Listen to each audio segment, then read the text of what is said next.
जय श्री राधा रानी सरकार की, जय श्री कृष्ण भगवान की, जय माघ मास महत्म्य की। मंदिर श्री बंसी वाले महात्मा यूट्यूब चैनल की ओर से हम आप सभी भक्तों का हार्दिक अभिनंदन करते हैं। माघ मास के इस परम पावन समय में आज हम आपको माघ मास महत्म्य के 16वें अध्याय की कथा को सुनाने जा रहे हैं, जो कि इस प्रकार है। आज महर्षि वशिष्ठ जी राजा दिलीप से कहने लगे हैं कि हे राजन, मैंने भगवान श्री दत्तात्रेय जी महाराज द्वारा कहा गया माघ मास महत्म्य तुम्हें सुनाया है। अब माघ मास के स्नान के फल को सुनो। हे परंतप, माघ मास का स्नान सब यज्ञों और सब व्रतों का और सब तपस्याओं का फल देने वाला है। माघ मास स्नान करने वाले स्वयं तो स्वर्गलोक में जाते ही हैं, किंतु उनके माता और पिता दोनों के कुलों को भी स्वर्गलोक की प्राप्ति होती है। माघ मास में स्नान करने वाले दुराचारी और कुकर्मी मनुष्य भी पापों से मुक्त हो जाते हैं। और इस माघ मास के पावन समय में श्री हरि विष्णु भगवान जी का पूजन करने वाले मनुष्य पाप समुदाय से छूटकर भगवान के शरीर वाले हो जाते हैं। माघ मास के स्नान के महात्म्य का वर्णन करने में स्वयं शेष जी भी समर्थ नहीं है। जब स्वयं शेष जी भी अपने सहस्त्रों मुखों द्वारा माघ मास के स्नान की महिमा का वर्णन नहीं कर सकते, तो और तो कोई कैसे कर सकेगा। इसलिए माघ मास के स्नान को सर्वोत्तम कहा गया है। यदि कोई मनुष्य आलस्य से भी माघ मास में प्रातः स्नान के नियम का पालन करता है, तो उसके भी सब पाप नष्ट हो जाते हैं।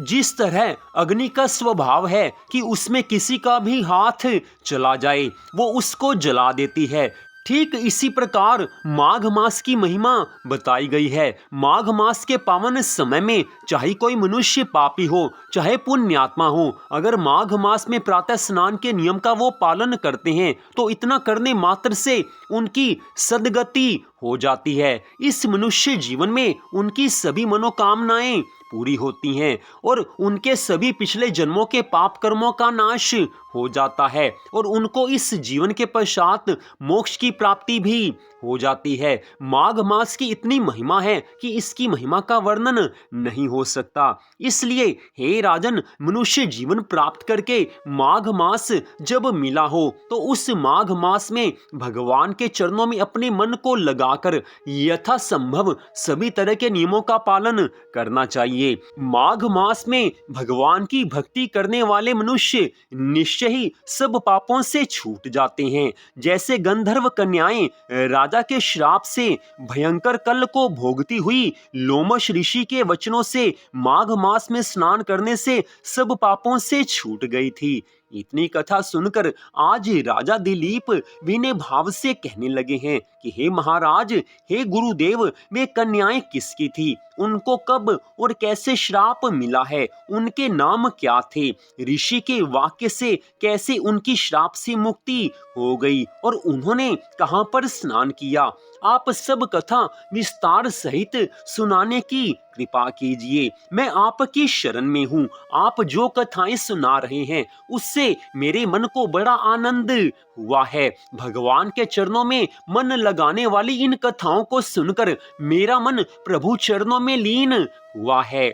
आज राजा दिलीप के इन वचनों को सुनकर महर्षि वशिष्ठ जी प्रसन्न हुए हैं। उनके मन में एक ही भाव है कि राजा दिलीप श्रद्धा भावना से कथा सुन रहे हैं, इसलिए इनकी मन की इच्छा को पूर्ण करना चाहिए। जो कथा ये सुनना चाहते हैं इन्हें कथा सुनानी ही चाहिए। इस कारण आज महर्षि वशिष्ठ जी कहने लगे हैं कि हे राजन, जैसे अग्नि से स्वयं अग्नि उत्पन्न होती है, वैसे ही यह कथा धर्म और संतान उत्पन्न करती है।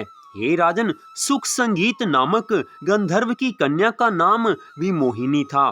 सुशीला तथा स्वर वेदी की सुंबरा, चंद्रकांत की सुतारा तथा सुप्रभा की कन्या चंद्रिका, ये पांच सब समान आयु वाली तथा चंद्रमा की जैसी कांति वाली और बहुत सुंदर थी। हे राजन, देव कन्याओं जैसी इनकी मनोहर सुंदरता थी। जैसे रात्रि में चंद्रमा शोभायमान होता है, वैसे ही पुष्य की कलियों के समान खिली हुई ये अप्सराएं थी। ऊंचे पयोधर वाली पद्मनी वैशाख मास की कामिनी, यौवन दिखाती हुई नवीन पत्तों वाली लता के सदृश गोरे रंग, सोने के सदृश चमकती हुई और सोने के अलंकारों से सुशोभित, सुंदर वस्त्र धारण किए हुए, अनेक प्रकार के गाने और वीणा अन्यथा बांसुरी तथा दूसरे बाजे बजाने में अति प्रवीण और ताल स्वर तथा नृत्य कला में पूरी तरह निपुण थी।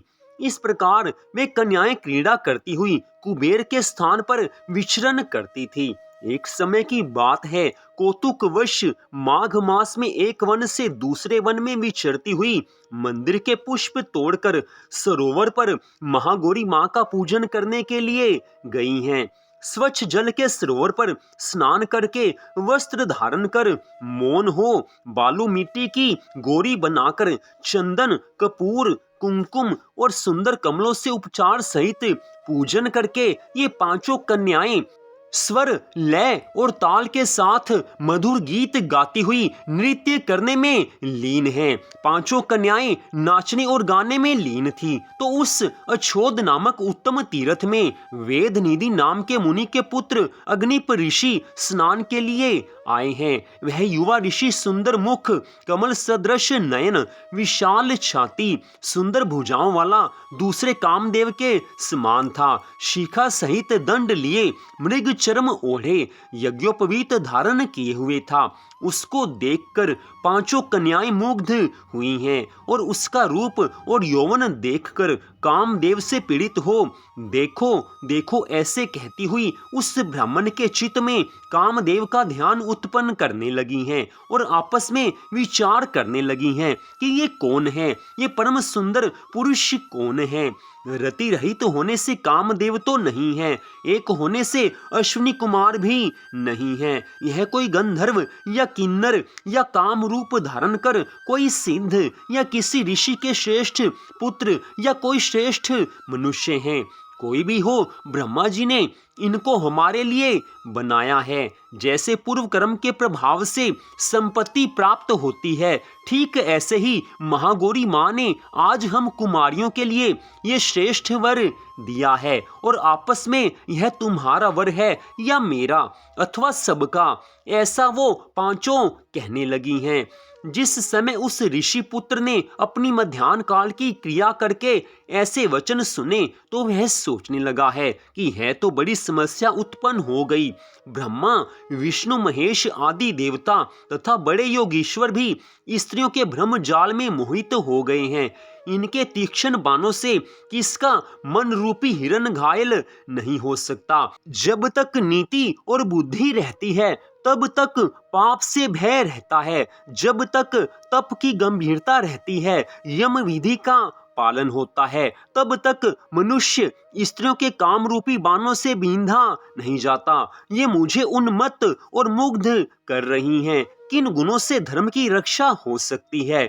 स्त्रियों के मांस, रक्त, मल और मूत्र से बने घृणित और अशुद्ध शरीर में कामी लोग ही सुंदरता की कल्पना करके रमन कर सकते हैं। शुद्ध बुद्धि वाले महात्माओं ने स्त्रियों के पास रहना भी कष्टकारक कहा है। सो जब तक ये पास में आवे उस समय से पहले अपने घर चलना चाहिए। आज उन ऋषि ने मन में ये निश्चय किया है, अतः जब तक वह उसके पास आई उस समय तक वह ऋषि महाराज योग बल से अंतर्ध्यान हुए हैं।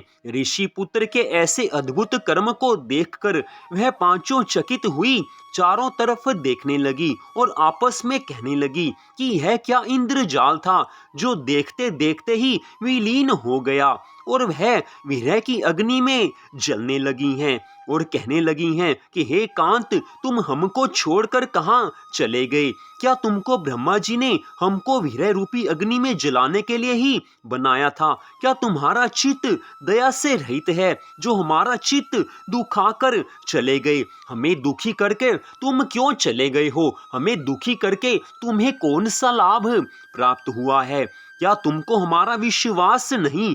क्या तुम कोई मायावी हो जो बिना किसी अपराध के हम लोगों पर क्रोध करते हो? हे हृदय के स्वामी, तुम्हारे बिना हम जी नहीं सकेंगी। आप जहाँ गए हो वहाँ हमें शीघ्र ले चलो, हमारा संताप हरो, हमको दर्शन दो, थोड़ी दया करो। सज्जन लोग अकारण ही किसी को कष्ट नहीं देते, लेकिन आज आपने हमें कष्ट दिया है। आप यहाँ से अंतर्ध्यान हुए हैं, इस कारण जो कष्ट हमें हुआ है इसका वर्णन शब्दों के द्वारा नहीं किया जा सकता। आज पांचों अप्सराएं काम बाण से पीड़ित होकर आपस में ऐसे वचन कहने लगी हैं। तो यहीं पर माघ मास के 16वें अध्याय की कथा का विश्राम होता है। इस कथा में स्पष्ट बताया गया है कि काम वासना एक ऐसी चीज है जो किसी के हृदय में घर कर जाए तो उसको नहीं छोड़ती। उसका धर्म, उसका कर्म सब कुछ नष्ट कर डालती हैं। इस कारण काम वासना से सदैव बचकर रहना चाहिए। बड़े बड़े ऋषि मुनि भी इस काम बाण से नहीं बच सके। काम वासना से केवल वही बच सकता है जिसने प्रभु राम की शरण ली है, जिसने वासुदेव भगवान की शरण ली है, जिसने ठाकुर जी की शरण ली है।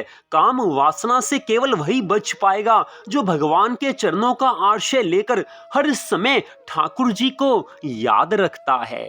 तो आज की इस कथा का यहीं पर विश्राम होता है।